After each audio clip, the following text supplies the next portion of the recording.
ایک عالم نے لکھا کہ جب روزہ مبارک پر جس کو اللہ حاضری دے اس آیت کا واسطہ دے کہ اللہ میں تیرے اس حکم کے مطابق تیرے نبی کے چوکھٹ پر آ گیا ہوں، جاؤکا پر عمل ہو گیا، مستغفر اللہ، اور میں آج آپ سے مغفرت مانگتا ہوں۔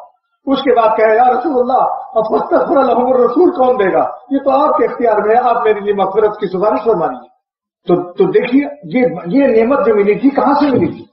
آپ دوسری آیت کو ملائیے، اللہ تعالیٰ فرماتے ہیں یزکیہم یتلو علیہم آیاتہ، یہ رسول میں نے جو بھیجا ہے کیا کرتے ہیں؟ یہ تلاوت کرتے ہیں، یعلمہم الکتاب والحکمہ، کتاب اللہ پڑھاتے ہیں اور حکمت کی باتیں سکھاتے ہیں، یزکیہم اور تزکیہ نفس کرتے ہیں، تمہارے نفس کا تزکیہ کرتے ہیں کون؟ رسول صلی اللہ علیہ وسلم۔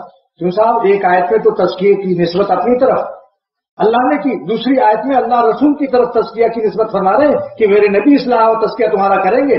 تو معلوم ہوا وہ بھی تزکیہ والی جو اللہ نے اپنی ذات و خزانے میں رکھا، معلوم ہوا خزانہ تو خدا کا ہے لیکن یہ خزانہ لٹایا جائے گا در رسالت سے، چوکھٹ رسول سے یہ بھیک ملے گی، وہاں جاؤ دروازے سے ملے گی۔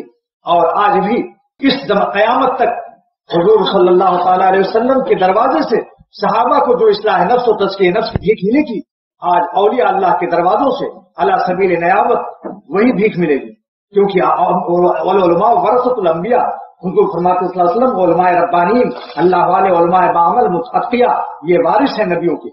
تو حضور جب صدر مملکت نہیں ہوتا تو نائب صدر کے دستخط سے مملکت کے کام چلتے ہیں۔ جب حضور صلی اللہ علیہ وسلم دنیا سے تشریف لے گئے، آج وہ خزانہ اصلاح نفس کا، وہ تزکیہ نفس کا کہاں سے ملے گا؟ اولیاء اللہ کے دروازوں سے ملے گا۔